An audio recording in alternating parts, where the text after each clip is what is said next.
Hello students, हम जो पढ़ रहे हैं वो पढ़ रहे हैं नाइट्रोजन के कार्बनिक यौगिक means organic compounds of nitrogen. और जो हमने पिछला टॉपिक किया था वो किया था नाइट्रो एल्केन्स, और उसमें हमने नाइट्रो एल्केन्स को बनाने की विधियां, उसकी मेथड ऑफ प्रिपरेशंस और उसकी केमिकल प्रॉपर्टीज या रासायनिक अभिक्रियाओं के बारे में डिस्कस किया था। आज जो हम डिस्कस करने वाले हैं वो करेंगे नाइट्रो एरीन्स के बारे में, उसके मेथड ऑफ प्रिपरेशंस के बारे में और उसकी केमिकल प्रॉपर्टीज के बारे में हम वन बाय वन डिस्कस करेंगे।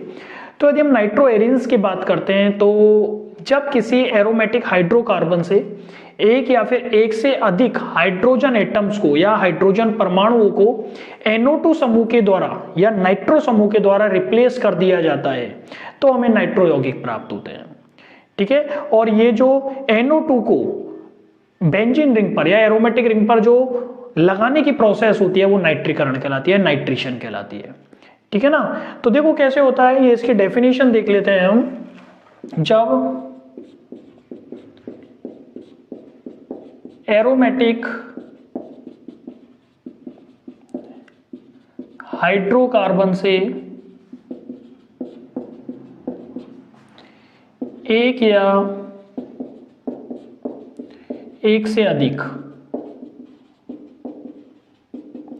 अधिक हाइड्रोजन परमाणुओं का प्रतिस्थापन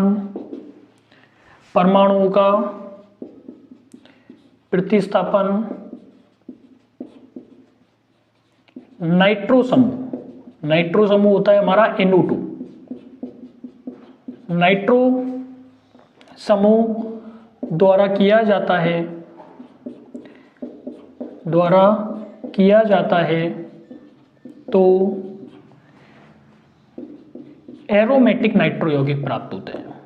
एरोमेटिक नाइट्रो यौगिक प्राप्त होते हैं। एरोमेटिक नाइट्रो यौगिक प्राप्त होते हैं।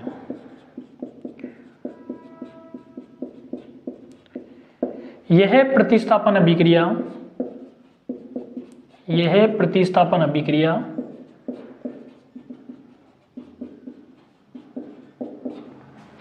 नाइट्रीकरण कहलाती है।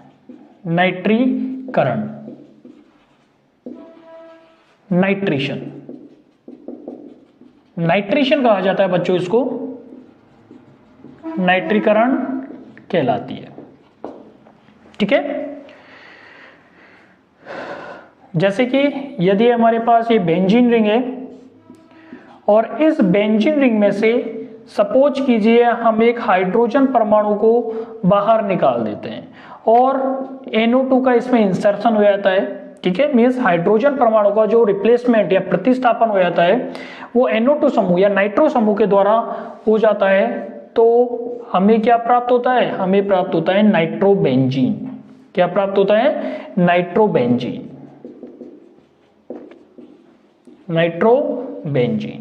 ठीक है, नेक्स्ट टॉपिक है दैट इज नोमेनक्लेचर।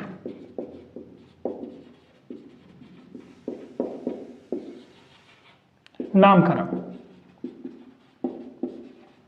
और नामकरण के यदि हम देखते हैं तो देखो इसका नाम होता है NO2, इसको बोलते हैं नाइट्रोबेंजीन।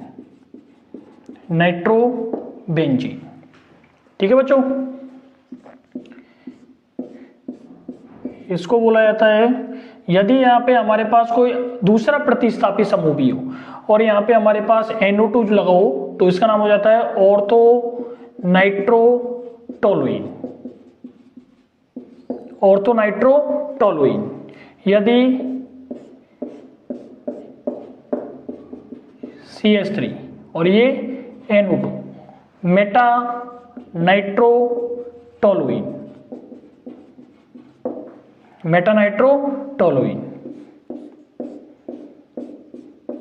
ये यहाँ पे CH3 और ये यहाँ पे NO2, इसका नाम हो जाएगा पैरा नाइट्रोटोलुइन।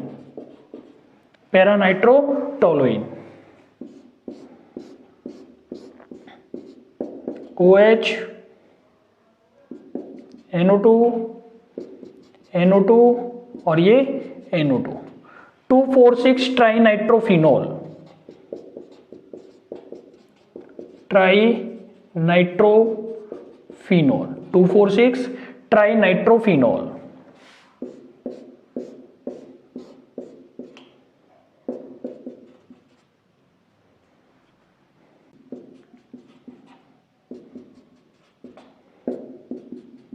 इसका नाम होता है बच्चों 2,4,6 ट्राई नाइट्रोटोलुइन, और इसको बोला जाता है TNT, TNT, 2,4,6 ट्राई नाइट्रोटोलुइन।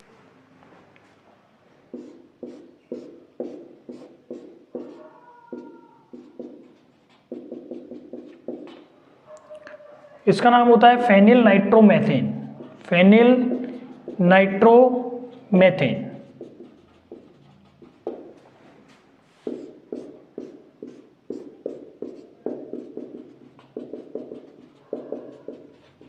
इसका नाम होता है, इधर से देखो 1 2 2 पे phenyl, 2 phenyl nitromethane, 2 phenyl nitromethane. तो इस प्रकार से बच्चों हम इसका नामकरण करेंगे। नेक्स्ट टॉपिक है that is methods of preparation, methods of preparation of nitromethane, nitromethane.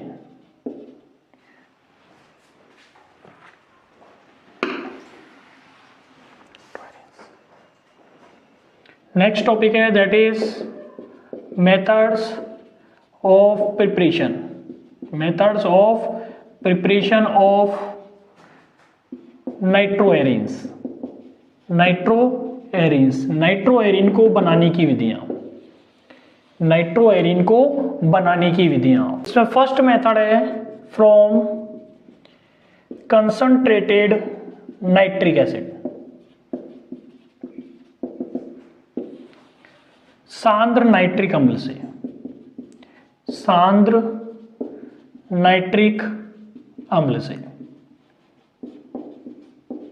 सांद्र nitric अम्ल से। और सांद्र नाइट्रिक अम्ल से कैसे बनाते हैं ये देखिए आप, ये हमारे पास होता है HONO2 मीन्स HNO3, ठीक है, HNO3, और ये हमारे पास होता है HNO3। नाइट्रिक एसिड के दो मोल होते हैं, आपस में रिएक्ट करते हैं, रिएक्शन होती है, वो कैसी होती है, ये होती है फास्ट प्रोसेस होती है, ये फास्ट होती है, फास्ट प्रोसेस होती है। तो यहाँ से देखो ये HNO2 HNO3 होता है, ये H पॉजिटिव आयन देता है, ये क्या देता है, H पॉजिटिव आयन देता है। यहाँ पे इस ऑक्सीजन के पास क्या होते हैं, लोन पेयर ऑफ इलेक्ट्रॉन्स होते हैं, ये अपने इस लोन पेयर ऑफ इलेक्ट्रॉन को इस हाइड्रोजन से बॉन्ड बनाने के लिए देता है, और ये इसके साथ बॉन्ड बना लेता है, क्या हो जाता है HOH, ये इलेक्ट्रॉन दिया इसलिए पॉजिटिव, ठीक है, NO2 plus NO3 negative, NO3 negative, ठीक है ना, ये हमारे पास बनता है। यहां से क्या होता है देखो, यहां से इलेक्ट्रॉन्स होते हैं इस ऑक्सीजन के पास जाते हैं, और ये H2 वाटर मॉलिक्यूल बाहर निकल जाता है, और हमारे पास बन जाता है NO पॉजिटिव आयन, ठीक है, इसको बोलते हैं नाइट्रोनियम आयन। क्या बोलते हैं, नाइट्रोनियम आयन।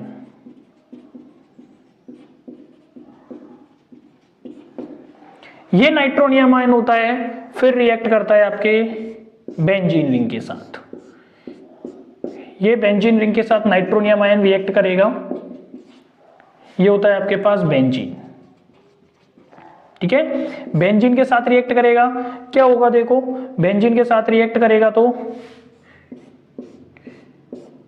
यहां पे पॉजिटिव, और ये यहां पे H, और ये NO2, H और ये NO2, ठीक है ना। नेक्स्ट स्टेप में क्या होता है, यहां से ये यहां से H पॉजिटिव होता है, वो बाहर निकल जाता है, और हमारे पास क्या बन जाता है,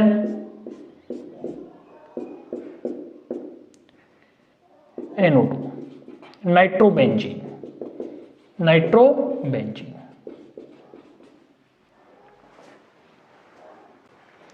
सेकंड होता है नाइट्रिकारक मिश्रण, नाइट्रिकारक मिश्रण, नाइट्रेटिंग मिक्सचर,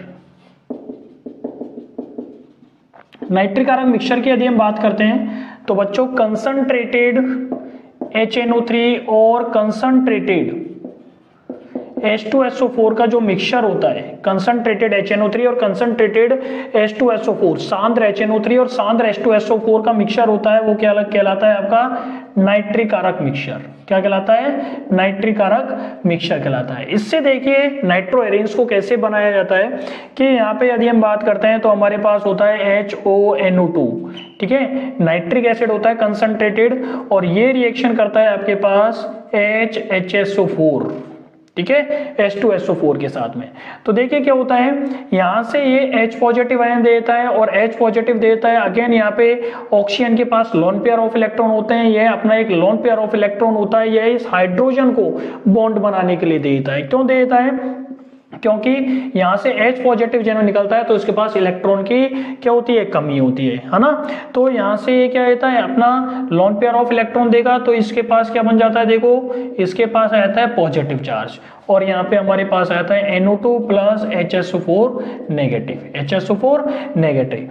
अगेन यहाँ से बॉन्ड टूटेगा, इलेक्ट्रॉन्स होते हैं इस ऑक्सीजन के पास जाते हैं, NO2 पॉजिटिव होता है वो बाहर निकल जाता है, और हमारे पास NO2 पॉजिटिव हमें प्राप्त होता है, और ये H2 वाटर मॉलिक्यूल होता है बाहर निकल जाता है, ये हमारे पास होता है नाइट्रोनियम आयन। क्या होता है? Nitronium ion. अगेन ये क्या करता है, नाइट्रोनियम आयन सेम थिंग, ये बेंजीन के साथ रिएक्शन करेगा, ठीक है, ये बेंजीन के साथ में रिएक्शन करता है, बेंजीन रिंग के साथ में, बेंजीन के साथ में रिएक्शन करेगा ये NO2 पॉजिटिव। NO2 पॉजिटिव जब रिएक्शन करेगा तो यहां से ये बेंजीन रिंग से इलेक्ट्रॉन्स होंगे वो किसके पास जाएंगे? नाइट्रोजन के पास जाएंगे, क्योंकि यहाँ पे इलेक्ट्रॉन की क्या है? डेफिशिएंसी है, इलेक्ट्रॉन की कमी है, ठीक है। तो यहाँ पे क्या हो जाएगा, ये अपना इलेक्ट्रॉन देगा तो इस पर क्या आ जाएगा? पॉजिटिव चार्ज आ जाएगा यहाँ पे, और ये यहाँ पे H और ये NO2, ठीक है। नेक्स्ट स्टेप में H पॉजिटिव आयंस होते हैं वो बाहर निकल जाते हैं, और हमारे पास होता है वो प्राप्त हो जाता है नाइट्रोबेंजीन, नाइट्रोबेंजीन।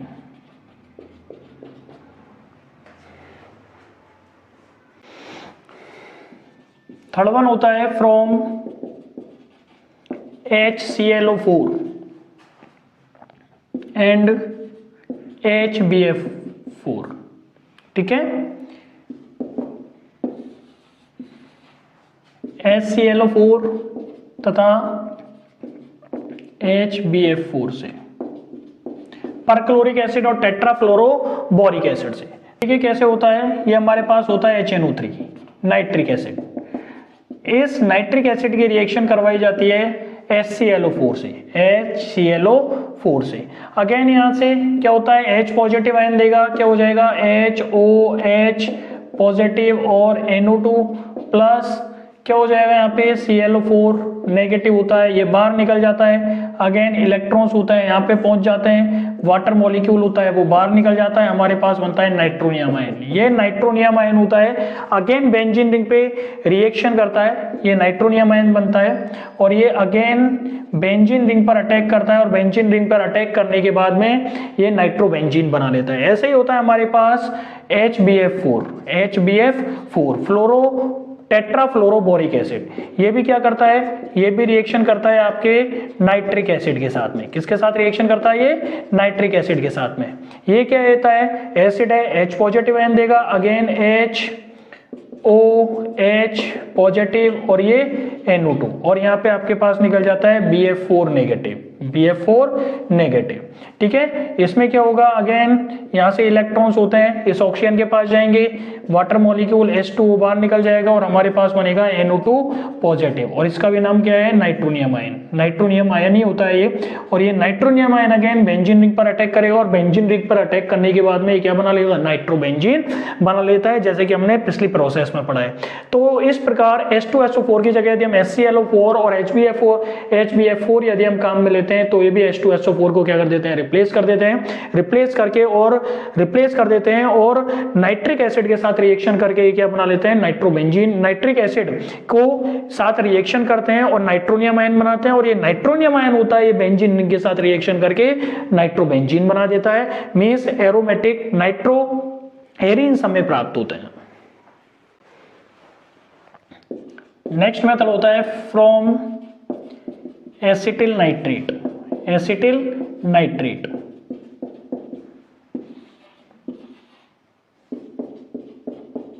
एसिटिल नाइट्रेट से, एसिटिल नाइट्रेट से।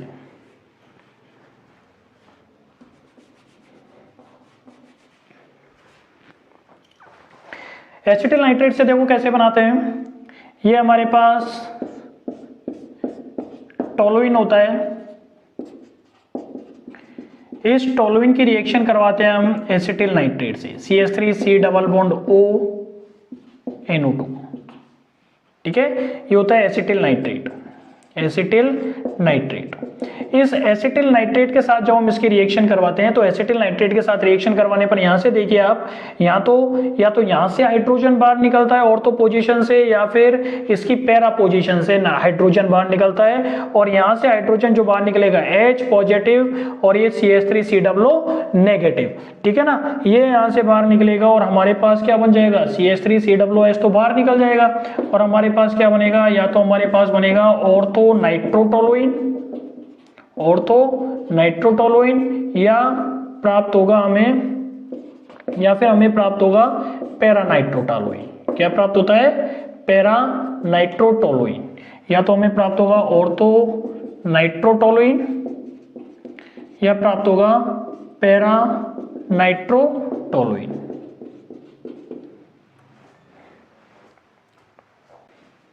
नेक्स्ट मेथड होता है फ्रॉम डाइल्यूट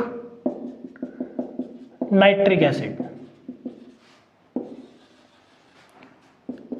तनु नाइट्रिक अम्ल से, तनु नाइट्रिक अम्ल से। और तनु नाइट्रिक अम्ल की यदि हम बात करते हैं तो कैसे बनता है, देखो ये हमारे पास होता है नाइट्रिक एसिड, ठीक है।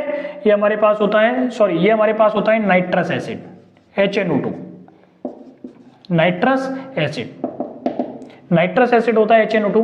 ये रिएक्शन करता है HNO3 से, किससे रिएक्शन करता है ये, HNO3 से, नाइट्रिक एसिड से, नाइट्रिक एसिड से रिएक्शन करता है। और नाइट्रिक एसिड से जब रिएक्शन करता है तो नाइट्रिक एसिड होता है वो H पॉजिटिव आयन देता है, जो यहाँ पे जुड़ जाता है, क्या हो जाता है, HOH पॉजिटिव और N डबल बॉन्ड O, ठीक है।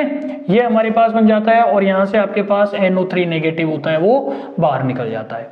यहाँ से इलेक्ट्रॉन्स होते हैं इसके पास जाते हैं, क्या हो जाता है, H2O बाहर निकल जाता है, हमारे पास बनता है N double bond O positive, ठीक है, N double bond O positive. इसका नाम होता है nitrosonium ion, nitrosonium ion, nitrosonium ion हमें प्राप्त होता है। ये नाइट्रोसोनियम आयन होता है, जनरली ये जो मेथड होता है उनके लिए अधिक होता है जिन पर एक्टिवेटिंग ग्रुप जुड़े होते हैं, लाइक जब एरोमेटिक रिंग पर OH समूह जुड़ा हो, या फिर NH2 समूह जुड़ा हो, ठीक है, या फिर CH3 समूह जुड़ा हुआ हो, ठीक है ना, OH जुड़ा हो या CH3 जुड़ा हो या NH2 समूह जुड़ा हो, तो उस कंडीशन में तनु नाइट्रिक अम्ल से यदि हम नाइट्रीकरण करते हैं तो सबसे बेस्ट मेथड होता है, ठीक है। तो नाइट्रस एसिड होता है, इसके क्रिया हम नाइट्रिक एसिड से करवाएंगे तो हमें नाइट्रोसोनियम आयन प्राप्त होता है, और ये नाइट्रोसोनियम आयन होता है वो रिएक्शन करता है इस प्रकार के कंपाउंड से, इस प्रकार के कंपाउंड से मीन जहां पे या तो OH समूह जुड़ा हो, या फिर CH3 जुड़ा हो, या फिर NH2 समूह जुड़ा हो, ठीक है। तो ये हमारे पास क्या होता है, फिनोल होता है, ठीक है। इसकी रिएक्शन हम करवा देते हैं N double bond O nitrosonium ion से, किससे, नाइट्रोसोनियम आयन से। नाइट्रोसोनियम आयन से जब हम इसकी रिएक्शन करवाएंगे तो यहां से देखो क्या होता है, यहां पर ये यहां से आपके पास, यहां पे आपके पास क्या प्राप्त हो जाएगा, N double bond O, para nitrosophenol, para nitrosophenol प्राप्त होता है। और ये जो पैरा नाइट्रोसोफिनोल होती है इसका हम ऑक्सीडेशन करवाते हैं, क्या करवाते हैं, ऑक्सीडेशन करवाते हैं HNO3 से, ऑक्सीकरण, ऑक्सीकरण करवाते हैं HNO3 से। तो HNO3 से ऑक्सीकरण करवाते हैं तो हमें प्राप्त होता है यहाँ पे OH और ये NO2, para nitrophenol, para nitrophenol.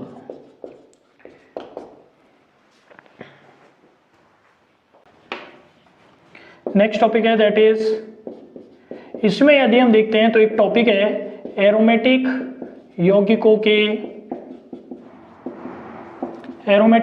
के नाइट्रीकरण को प्रभावित करने वाले कारक, एरोमेटिक यौगिकों के नाइट्रीकरण को प्रभावित करने वाले कारक। तो इसमें पहला जो देखेंगे वो देखेंगे वलय पर प्रतिस्थापी का प्रभाव। सब्स्टिट्यूएंट होते हैं, उनका इफेक्ट होता है वो रिंग पर क्या पड़ता है, एरोमेटिक रिंग पर क्या पड़ता है। वलय पर प्रतिस्थापियों के प्रभाव को यदि हम देखते हैं तो बच्चों, यदि किसी एरोमेटिक रिंग पर कोई एक्टिवेटिंग ग्रुप जुड़ा हो, like plus I effect show करने वाला, प्लस एच इफेक्ट शो करने वाला, हाइपर कंजुगेशन इफेक्ट शो करने वाला, या फिर रेजोनेंस इफेक्ट अनुनाद प्रभाव शो करने वाला कोई ग्रुप जुड़ा हो, या फिर इलेक्ट्रॉन डोनर ग्रुप जुड़ा हो लाइक CH3 जुड़ा हो, OH ग्रुप जुड़ा हो, या फिर आपके पास OR समूह कोई जुड़ा हो, ठीक है। तो इस प्रकार के जो समूह होते हैं वो ऑर्थो और पैरा पोजीशन पर इलेक्ट्रॉन डेंसिटी को या इलेक्ट्रॉन घनत्व को बढ़ा देते हैं, जिससे NO2 समूह होता है वह आसानी से ऑर्थो और पैरा पोजीशन पर जुड़ जाता है। लेकिन यदि कोई electron withdrawing group means electron को बेंजीन रिंग से बाहर निकालने वाला समूह यदि किसी एरोमेटिक वलय पर जुड़ा हुआ हो तो उस कंडीशन पे NO2 पॉजिटिव का ऑर्थो और पैरा पोजीशन पर जुड़ना थोड़ा सा मुश्किल हो जाता है, क्योंकि ऑर्थो और पैरा पोजीशन पर इलेक्ट्रॉन का घनत्व हो जाता है वो कम हो जाता है। तो उस कंडीशन में जो NO2 समूह होगा या नाइट्रो समूह होगा वो मेटा स्थिति पर जुड़ता है। तो एक बार लिख लेते हैं इसको, फिर इसके बारे में देखते हैं किस प्रकार से इफेक्ट शो करता है, ठीक है। जब एरोमेटिक वलय पर कोई सक्रिय कारक समूह मींस एक्टिवेटिंग ग्रुप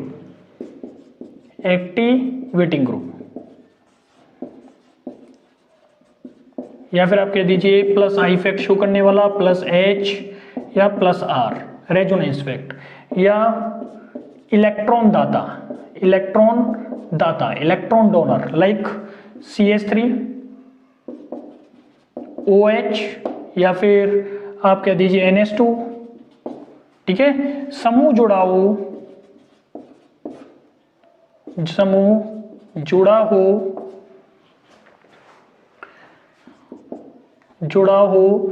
तो वलय की ऑर्थो तथा पैरा स्थिति पर इलेक्ट्रॉन घनत्व बढ़ जाता है जिससे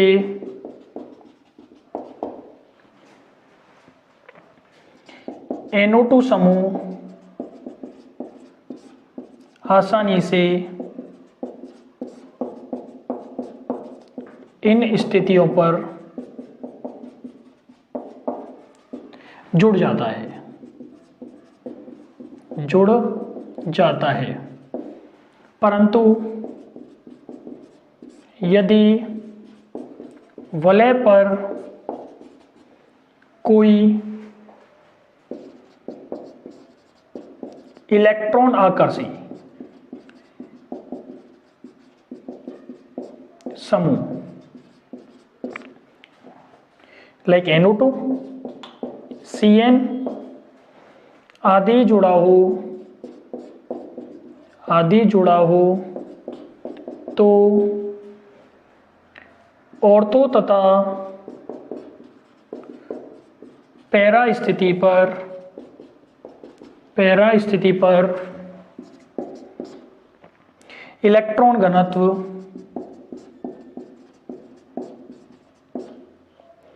कम हो जाने के कारण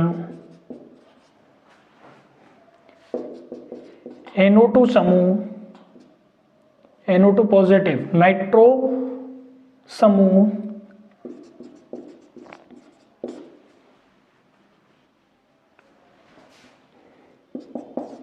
NO2 समूह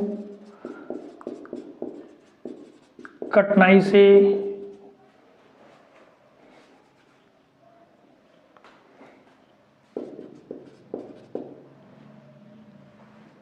NO2 समूह जुड़ने में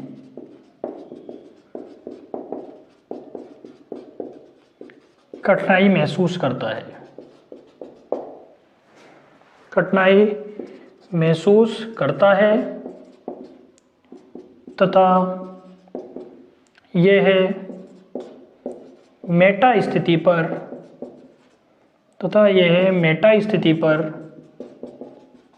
जुड़ जाता है। बच्चों देखिए वलय पर प्रतिस्थापियों का प्रभाव क्या होता है जब किसी एरोमेटिक रिंग पर कोई सक्रियकारी समूह में जो प्लस आई इफेक्ट शो करता है, प्लस एच इफेक्ट शो करता है, प्लस आर इफेक्ट शो करता है, या कोई इलेक्ट्रॉन डोनर समूह हो जैसे CH3O, OHO, NH2O समूह जुड़ा हो, तो वलय की ऑर्थो और पैरा स्थिति पर इलेक्ट्रॉन डेंसिटी होती है, इलेक्ट्रॉन घनत्व होता है, बढ़ जाता है। जैसे क्या होता है NO2 पॉजिटिव समूह या नाइट्रो समूह होता है, आसानी से इन स्थितियों पर जुड़ जाता है क्योंकि यहाँ पर इलेक्ट्रॉन की क्या है, कमी है, और ऑर्थो पोजिशन पर इलेक्ट्रॉन डेंसिटी होती है, वो क्या हो जाती है, ज्यादा हो जाती है। तो उस स्थिति में NO2 समूह या नाइट्रो समूह को वहां जुड़ने में कोई परेशानी नहीं आती है।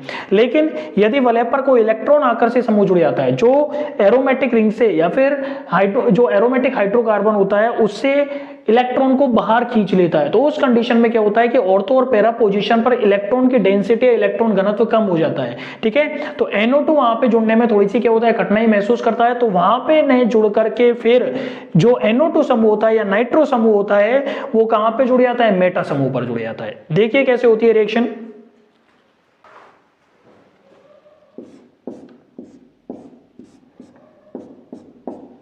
ये यहाँ पे हमारे पास सपोज कीजिए कोई इलेक्ट्रॉन रिलीजिंग ग्रुप जुड़ा हुआ है, इलेक्ट्रॉन रिलीजिंग मीन्स इलेक्ट्रॉन दाता ग्रुप कोई जुड़ा हुआ है बेंजीन रिंग पर।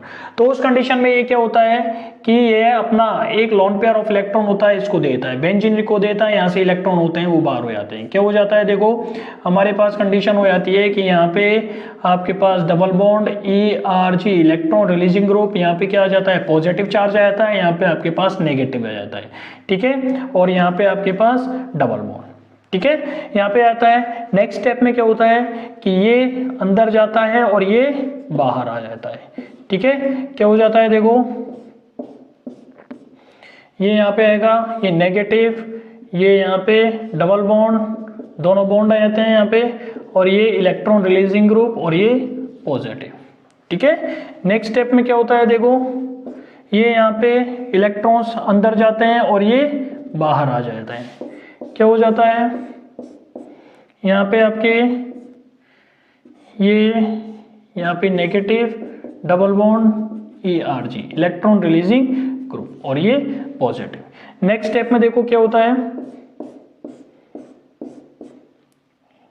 ये यहाँ पे और इलेक्ट्रॉन्स बाहर। ठीक है, तो अगेन ERG इलेक्ट्रॉन्स और यहाँ पे सिंगल बॉन्ड, और इस तरीके से आपके पास रेजोनेंस चलता रहता है। ठीक है ना, मींस जब को इलेक्ट्रॉन रिलीजिंग ग्रुप देख रहे हैं हम, तो इलेक्ट्रॉन रिलीजिंग ग्रुप जब किसी एरोमेटिक रिंग पर जुड़ा हुआ है, तो आप देखिए ये आपकी ऑर्थो पोजीशन, ये पैरा पोजीशन और ये ऑर्थो पोजीशन, तो तीनों हम ये तीनों स्ट्रक्चर्स इसमें देख रहे हैं। तो ये जो स्ट्रक्चर है, रेजोनेटिंग जो स्ट्रक्चर है इसकी, इन रेजोनेटिंग स्ट्रक्चर्स में क्या हो रहा है कि ऑर्थो पैरा पोजीशन पे क्या हो रहा है कि इलेक्ट्रॉन की डेंसिटी हो रही है, घनत्व हो रहा है, वो बढ़ रहा है। ठीक है, तो आने वाला जो NO2 समूह होता है इन ऑर्थो और पैरा स्थिति पर आसानी से जुड़ सकता है।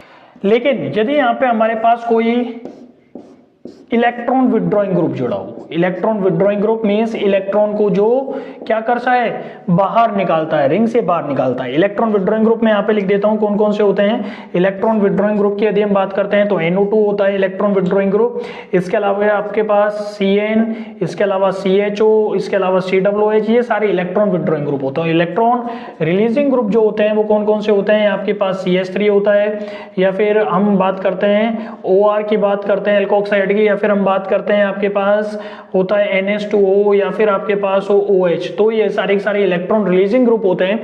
तो इलेक्ट्रॉन विड्रॉइंग ग्रुप क्या होता है, वो बेंजीन रिंग से इलेक्ट्रॉन को क्या होता है बाहर निकालता है। ये इलेक्ट्रॉन को क्या करेगा, बाहर निकालेगा। देखो क्या होता है, ये यहां से इलेक्ट्रॉन को बाहर निकालेगा तो ये यहाँ पे double bond electron withdrawing group, यहाँ पे क्या आ जाता है आपके पास पॉजिटिव चार्ज आ जाता है। क्या आ जाता है, पॉजिटिव चार्ज आ जाता है। नेक्स्ट स्टेप में देखो क्या होता है, ये बॉन्ड यहाँ पे शिफ्ट हो जाता है और आपके पास ये यहाँ पे double bond electron withdrawing group और ये यहाँ पे डबल बॉन्ड और पॉजिटिव चार्ज यहाँ पे। ठीक है, नेक्स्ट स्टेप में हम यदि हम देखते हैं तो क्या होगा, देखो नेक्स्ट स्टेप में ये जो होता है यहाँ पे, और ये पॉजिटिव चार्ज कहाँ पे आ जाएगा, यहाँ पे आ जाएगा। तो डबल बॉन्ड EWG और ये यहाँ पे इलेक्ट्रॉन विड्रॉइंग ग्रुप और ये यहाँ पे जो हो जाएगा क्या आ जाएगा, पॉजिटिव चार्ज यहाँ पे और ये यहाँ पे। ठीक है, नेक्स्ट स्टेप में क्या आ जाता है अपने पास, नेक्स्ट स्टेप में क्या आ जाता है, ये यहाँ पे आ जाते हैं। ठीक है, तो इलेक्ट्रॉन विड्रॉइंग ग्रुप और ये यहाँ पे, ये यहाँ पे और ये यहाँ पे। इस प्रकार से हम यहाँ पे देख रहे हैं कि यहाँ पे जब इलेक्ट्रॉन विड्रॉइंग ग्रुप कोई जुड़ा हो तो इलेक्ट्रॉन विड्रॉइंग ग्रुप या इलेक्ट्रॉन आकर्षित समूह जब किसी एरोमेटिक रिंग पर जुड़ा होता है तो उस कंडीशन में ऑर्थो और पैरा स्थिति पर क्या होता है, पॉजिटिव चार्ज आ जाता है। मीन्स इलेक्ट्रॉन की डेंसिटी होती है ऑर्थो और पैरा पोजिशन पे क्या हो जाती है, कम हो जाती है। तो उस कंडीशन में NO पॉजिटिव आयन जो जिसके पास इलेक्ट्रॉन की कमी है, ठीक है ना, वो यहाँ पे जुड़ नहीं पाता है और वो कहां पे आके जुड़ता है, फिर वो मेटा स्थिति पर आके जुड़ता है। सेकंड इफेक्ट देखेंगे हम, वो होता है ताप का प्रभाव। ताप का प्रभाव, इफेक्ट ऑफ टेम्परेचर, कि ताप का प्रभाव होता है वो किस प्रकार जो नाइट्रो एरियंस होते हैं उनके एडिशन को इफेक्ट करता है। तो यदि हम बात करते हैं, यदि कम टेम्परेचर की यदि हम बात करते हैं तो कम टेम्परेचर पे जनरली मोनो प्रोडक्ट बनते हैं। ठीक है, मोनो डेरिवेटिव बनते हैं।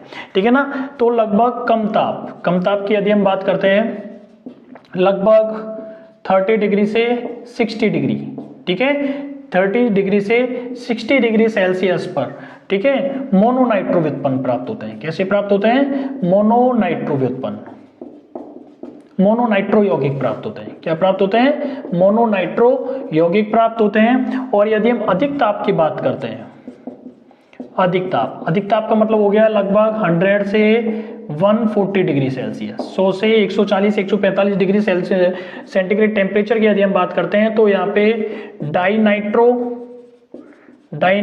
या ट्राइनाइट्रो यौगिक प्राप्त होते हैं। ट्राइनाइट्रो यौगिक प्राप्त होते हैं, ट्राइनाइट्रो यौगिक प्राप्त होते हैं। रिएक्शन देखो कैसे होती है, देखो ये हमारे पास बेंजीन होती है, इसकी रिएक्शन यदि हम कंसंट्रेटेड HNO3 नाइट्रिक एसिड से करवाते हैं, किससे करवाते हैं, nitric acid in presence of concentrated H2SO4, temperature रखते हैं लगभग 60 डिग्री सेल्सियस। ठीक है, 60 डिग्री सेल्सियस यदि हम टेम्परेचर रखेंगे तो सबसे पहले हमें यहाँ पे मोनोनाइट्रो कंपाउंड प्राप्त होंगे, नाइट्रोबेंजीन। क्या प्राप्त होगा, नाइट्रोबेंजीन। लेकिन यदि हम इसकी रिएक्शन वापस से करवाएं, किससे, concentrated HNO3 plus concentrated सांद्र H2SO4 से, टेम्परेचर रख दें हम लगभग 100 डिग्री सेल्सियस, टेम्परेचर को इंक्रीज कर दें तो उस कंडीशन में हमें डाइनाइट्रो कंपाउंड होते हैं, प्राप्त हो जाते हैं। क्या प्राप्त हो जाते हैं, डाइनाइट्रो कंपाउंड प्राप्त हो जाते हैं, मेटा डाइनाइट्रोबेंजीन, मेटा डाइनाइट्रोबेंजीन। तीसरा होता है नाइट्रिकारक अभिकर्मक की प्रकृति, नाइट्रिकारक अभिकर्मक की प्रकृति।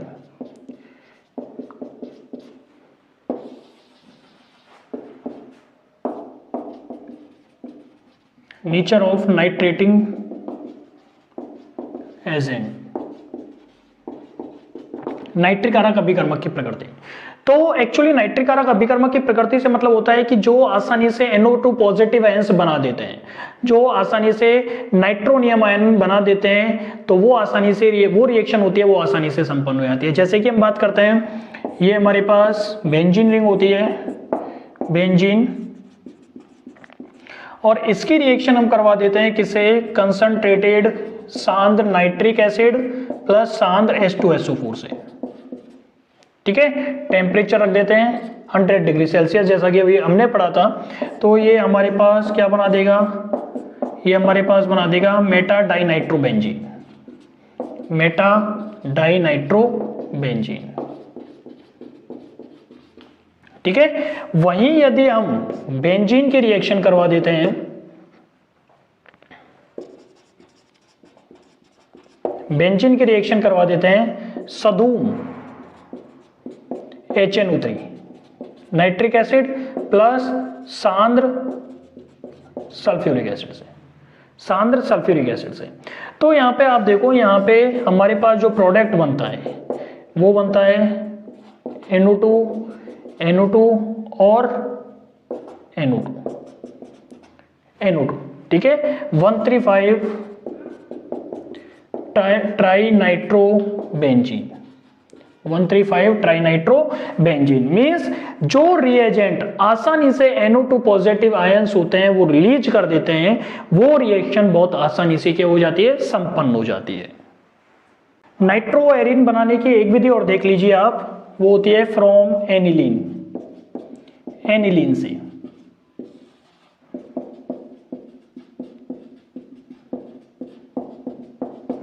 देखो क्या होता है एनिलीन, ये हमारे पास होता है NH2, ये होता है एनिलीन। इस एनिलीन की रिएक्शन करवाते हैं हम एसिटिक एनहाइड्राइड के साथ में, CH3CO का whole 2O। Acetic anhydride reaction होती है, वो होती है CH3COONA, सोडियम एसीटेट की उपस्थिति में। तो यहां से देखो हमारे पास क्या होता है, CH3CO, O और H होता है वो बाहर निकल जाता है, माइनस CH3COOH होता है वो बाहर निकल जाता है, और हमारे पास बन जाता है NHOCOCH3, NHCO और CH3। ठीक है, ये इसका नाम होता है एसिटेमाइड, एसिटेमाइड। ठीक है, एसिटेमाइड होता है ये। यदि हम बात करते हैं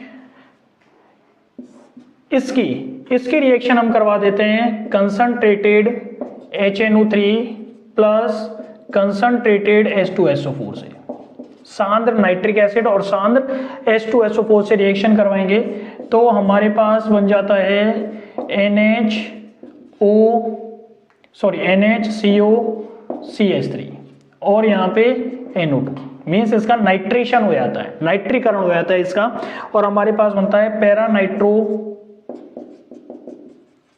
acid anilide, acid anilide, para nitro acid anilide. ठीक है, ये बन जाता है।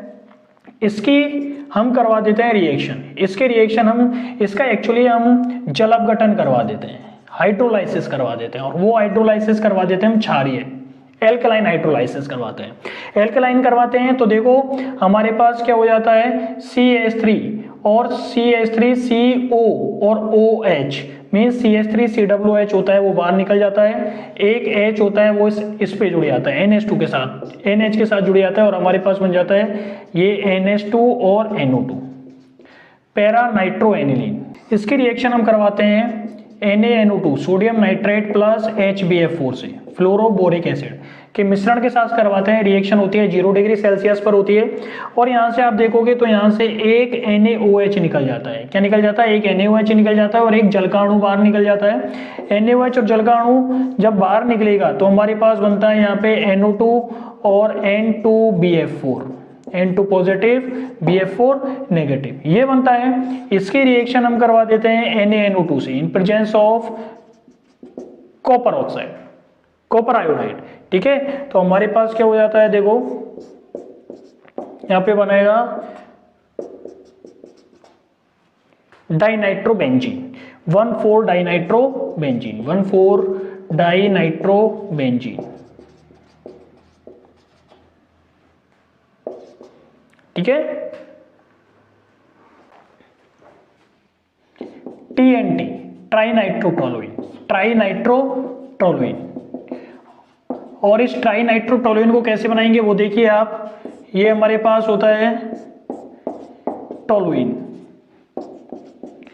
टोलुइन होता है। इस टोलुइन की रिएक्शन हम करवा देते हैं सदूम नाइट्रिक एसिड और सदूम H2SO4 के मिश्रण के साथ जब हम रिएक्शन करवाएंगे तो इसका नाइट्रेशन हो जाता है। क्या हो जाता है? इसका नाइट्रेशन हो जाता है और हमारे पास बनता है 2,4,6 ट्राइनाइट्रोटोलुइन, 2,4,6 ट्राइनाइट्रोटोलुइन ये प्राप्त हो जाता है।